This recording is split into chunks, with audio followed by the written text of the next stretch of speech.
소상공인지원금 합격이 끝이 아니라 지금부터가 진짜 시작입니다. 합격하신 분들에는 이런 분들이 꼭 있습니다. 로고는 A 업체, 홈페이지는 B 업체, 광고는 C 업체, 홍보물은 D 업체. 급한 것부터 하나씩 맡겼는데 나중에 정산하려고 보니까 서류가 전부 따로따로입니다. 계약서도 따로, 견적서도 따로, 세무계산서도 따로, 완료보고서도 따로. 결국 보완 요청을 받고 일부는 환수, 그 돈을 돌려주려고 1년을 버리기도 합니다. 반대로 처음부터 사업비를 전략적으로 집행하신 분들은 정산 서류도 깔끔하게 정리됩니다. 보완 요청 없이 결과보고서가 한 번에 마무리됩니다. 그래서 누군가는 이것 때문에 1년 내내 시달리다가 지원 사업에 대해서 다시 도전하지 않게 되고, 이 노하우를 아시는 분은 사업비 정산을 쉽게 하고 또 중복해서 받거나 그 이듬해 또 받고 계속적으로 받는 부류가 나눠지게 됩니다. 제가 실제로 사업비 정산을 하는데 사업기간 7, 8개월이었지만 저는 2주 만에 100% 정산받고 마무리할 수 있습니다. 오늘 이 영상을 끝까지 보시면 그 차이가 뭔지, 그리고 어떻게 하면 제가 말씀드린 쉬운 사업비 집행을 할 수 있는지 정확하게 알 수 있습니다. 합격했으면 이제 편한 거 아닌가? 많은 분들이 이렇게 생각하십니다. 하지만 현실은 다릅니다. 오히려 합격 후에 더 많은 분들이 멈춥니다. 왜냐하면 이제부터는 돈을 받는 게 아니라 써야 하기 때문입니다. 그것도 정해진 규칙대로요. 소상공인 지원금 대표적으로 희망 리턴 패키지 기준으로 말씀드리면 사업비에는 세 가지 조건이 붙습니다. 첫 번째는 정해진 기간에 써야 됩니다. 협약 기간은 보통 6개월에서 7, 8개월, 10개월 이내입니다. 이 기간을 지나면 남은 돈은 그냥 사라집니다. 돌려받는 게 아닙니다. 그 둘째, 정해진 비목대로 써야 됩니다. 비목이라고 하는 거는 사업비를 어디에 쓸 수 있는지 정해놓은 항목입니다. 인증, 평가, 매장 모델링, 브랜드 개발, 제품 개선, 마케팅 홍보, 온라인 판로, 인건비, 임차료, 시설, 설비 등 이렇게 각 비목에 속해진 대로 써야 되고, 그 외의 거를 쓰게 된다고 하면 인정이 안 됩니다. 그리고 셋째, 증빙에 맞춰서 제출해야 됩니다. 전자세금 계산서, 카드 영수증, 이체 확인증, 그리고 완료보고서 등 이게 하나라도 빠지면 보완 요청입니다. 보완 요청이 반복된다고 하면 최악의 경우는 환수까지 될 수 있습니다. 이 세 가지를 모르고 급한 것부터 쓰기 시작하면 어떻게 될까요? 나중에 정산 단계에서 맡기게 됩니다. 이건 비목에 맞지 않아서 인정이 안 됩니다. 이 거래는 증빙이 부족합니다. 이 금액은 환수 처리됩니다. 이 말을 듣는 순간 지원 사업에 어렵게 합격해놓고 오히려 사업을 망하는 지름길이 될 수밖에 없습니다. 여기서 중요한 포인트가 있습니다. 그냥 비목대로 하나씩 쓰면 되는 거 아닌가요? 맞습니다. 원칙대로는 그렇습니다. 사업비는 비목별로 나눠져 있지만 실제 사업은 다 연결되어 있기 때문에 현실적으로 얘기가 달라집니다. 예를 들어 보겠습니다. 로고를 만들면 홈페이지에 들어가야 됩니다. 홈페이지를 만들면 광고를 집행해야 되고, 광고를 하게 되면 카드 뉴스나 배너, 랜딩페이지가 필요합니다. 배너나 랜딩페이지 만들려고 하면 리플렛이나 명함에도 같은 브랜드 이미지가 들어가야 됩니다. 이거는 업체별로 따로따로 진행을 하게 된다면 계약서가 4개고 견적서도 4개, 완료보고서 4개, 서류 관리만 하느라 쓸데없이 바쁘게 됩니다.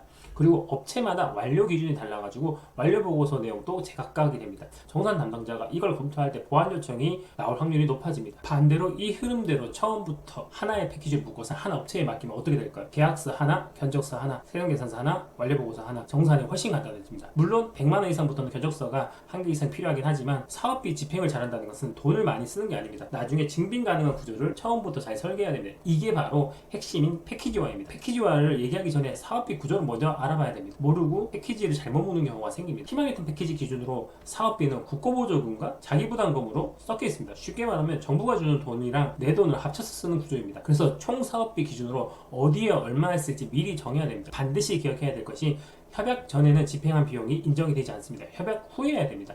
100만원 이상의 거래는 비교 견적서가 2개 이상 필요합니다. 특수관계자, 쉽게 말해서 가족이나 지인 업체는 발주를 줄 수가 없습니다. 전자세금 계산서가 원칙입니다. 간이영수증은 대부분 인정이 안 됩니다. 현금 이체는 이체 확인증을 반드시 보관해야 됩니다. 이 규칙을 모르고 시작하면 나중에 낭패를 볼 수밖에 없습니다. 특히 협약 전에 급하게 업체를 계약해서 해버리는 분들이 계신데 이건 정말 위험한 실수입니다. 그 비용은 전부 인정이 되지 않기 때문에 내돈 내산이 될 수밖에 없습니다. 자, 본론입니다. 어떻게 묶어야 되냐? 내 상황에 맞는 패키지 3가지를 말씀드리겠습니다. 첫 번째는 브랜딩과 마케팅 통합 패키지입니다. 이런 분들한테 맞습니다. 이미 제품이나 서비스가 있는데 브랜드 이미지가 약하고 홍보가 부족한 분들, 구성은 이렇습니다. 로고, 슬로건, 카드 뉴스, 상세 페이지, SNS 광고 소재, 리플렛, 배너 등. 이걸 왜 묶냐면 앞서 말씀드린 것처럼 로고가 없으면 카드 뉴스에 들어갈 이미지가 없고, 카드 뉴스가 없으면 SNS 광고를 할 수가 없습니다. 광고를 하려면 상세 페이지가 있어야 되는데 그 클릭 후에 연결이 됩니다. 이게 다 하나로 연결된 흐름입니다. 이거를 다 따로따로 업체에 맡기면 브랜드 톤이 다 달라질 수밖에 없고, 여러분들이 사업 집행할 때도 불편하게 됩니다. 로고 색깔이랑 카드 뉴스 색깔이 다르고, 상세 페이지 폰트가 다르고, 결과적으로 브랜드처럼 보이지 않습니다. 처음부터 하나의 마케팅 실행 패키지로 묶으세요. 브랜드 개발과 마케팅 홍보를 따로 보지 마세요. 어차피 연결됩니다. 두 번째는 홈페이지 온라인 판로 홍보 통합 패키지입니다. 이런 분들은 잘 맞습니다. 온라인으로 뭔가를 판매를 하거나 상담 유입이 필요하신 분들, 스마트 스토어나 쇼핑몰로 시작하시는 분들, 온라인 문의를 늘리고 싶은 분들, 구성은 이렇습니다. 홈페이지 또는 랜딩 페이지, 쇼핑몰 입점 자료, 그리고 배너 이미지, 명함, 리플렛, 온라인 광고 세팅, 여기서 많은 실수를 하는 분들이 있습니다. 홈페이지는 A 업체, 쇼핑몰 입점 자료는 B 업체, 배너는 C 업체, 이렇게 크몽에서 가장 싼 업체만 찾다 보면 여러분들이 뭔가 보는 이미지가 달라질 수밖에 없고 고객 입장에서는 같은 브랜드처럼 보이지 않습니다. 그래서 처음부터 온라인 유입 구축 패키지를 잡아야 됩니다. 사업 수행과 정산이 같이 쉬워집니다. 세 번째는 인증, 상표, 브랜드 신뢰도 강화 패키지입니다. 이런 분들한테 맞습니다. 식품, 제조, 교육, 서비스처럼 고객 신뢰가 중요한 업종입니다. 구성은 이렇습니다. 상표 출원, 인증 준비, 인증 마크 홍보물, 브랜드나 기업 속에서, 그리고 상세 페이지 개선. 여기서도 많은 실수를 합니다.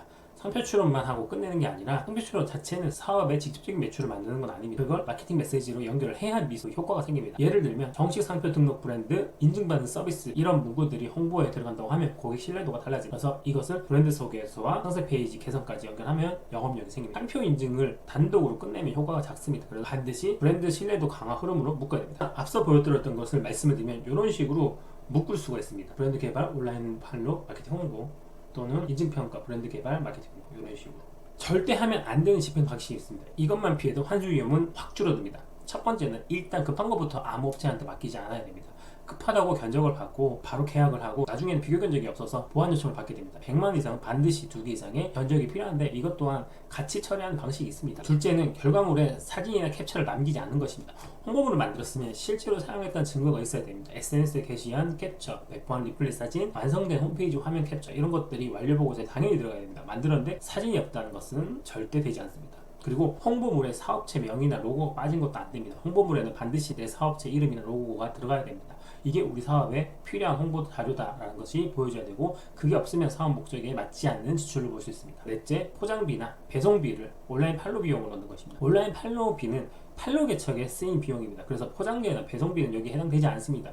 비목을 잘못 선택하면 해당 금액이 인정되지 않습니다. 그리고 다섯째, 협약이 끝나기 전에 몰아서 집행하는 것입니다. 마감이 다가와서 급하게 몰았으면 증빙이 부실할 수밖에 없습니다. 업체에 급하게 맡기면 완료 보고서 품질이 떨어지고 짧은 기간에 너무 많은 금액을 집행하게 되면 담당자 눈에 띌 수밖에 없습니다. 그리고 여섯째, 간이 영수증을 처리하는 것입니다. 간이과세자 거래하다 보면 간이 영수증이 나오는 경우가 있습니다. 하지만 대부분의 지원사업은 전자세금 계산서가 원칙입니다. 미리 업체에 확인해서 전자세금 계산 발행이 안 되는 업체라면 다른 업체를 찾는 게 훨씬 더 쉽고 빠릅니다. 사업비를 썼다는 것보다 사업 목적에 맞게 썼고 증빙이 가능하다는 것이 중요합니다. 이 원칙을 꼭 기억하셔야 됩니다. 그래서 어떤 순서를 해야 되냐면 이 순서대로 하시면 됩니다. 내 사업계획서에 맞는 편속 비목을 확인해야 됩니다.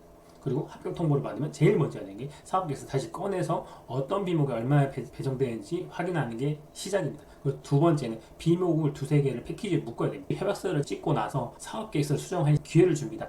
그때 반드시 이것을 해야 됩니다. 비목들을 보면서 어떤 것들이 연결되는지 생각을 해봐야 됩니다. 마케팅 홍보비, 온라인 판로비가 있다고 하면 브랜딩, 온라인 패키지로 묶을 수 있습니다. 네 번째는 업체 두세 곳에 견적을 받아야 되는데 패키지가 정해지면 업체를 찾아야 되는데 100만 원 이상이면 반드시 2개의 견적서를 받아야 됩니다. 견적서에는 항목별 금액이 구분되어 있어야 되겠죠.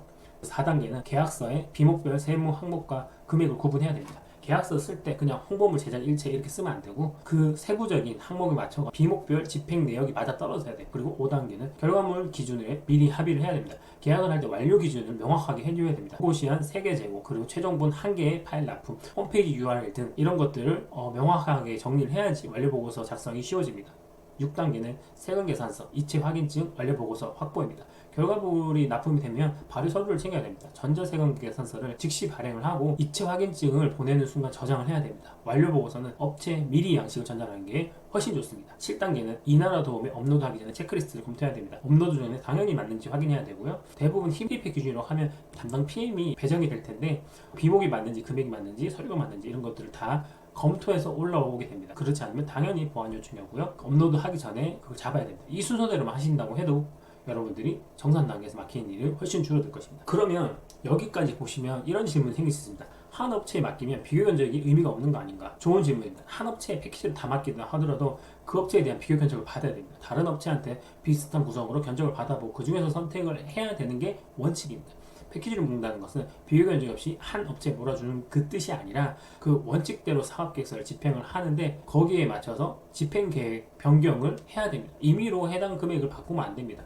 변경이 필요한 순간에 바로 그 PM과 상담을 해서 이것을 진행을 해야 됩니다. 그래서 정부 지원 사업 수행 경험이 있는 업체를 찾는 게 가장 중요합니다. 그런 경험이 없는 업체는 완료 보고서에 대한 이해도도 없을 뿐더러 작성 방식도 모릅니다. 결과물을 잘 만들어줘도 서류 준비 때문에 여러분들이 또 시간과 노력이 들어가는 경우도 있습니다. 그래서 계약하기 전에 정부 지원 사업 수행 경험이 있는지 그리고 완료 보고서 작성이 가능한지를 꼭 물어보셔야 됩니다. 소상공인 지원과 사업비 집행은 그렇게 어렵게 느껴지는 것 같지만 원리는 단순합니다. 비목을 따로따로 보지 말고 내 사업의 실제로 성장 흐름에 맞는 패키지로 묶으면 됩니다. 그리고 이 증빙 가능한 구조를 처음부터 설계해서 이 두 가지만 잘 지키면 정상까지 깔끔하게 마무리할 수 있습니다.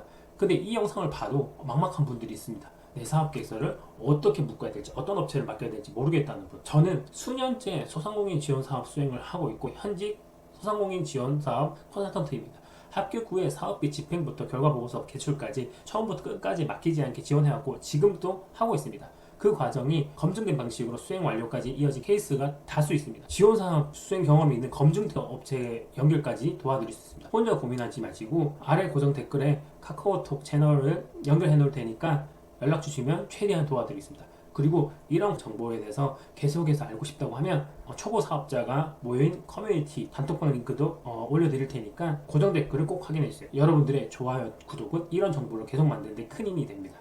다음 영상에서 또 찾아뵙겠습니다. 감사합니다.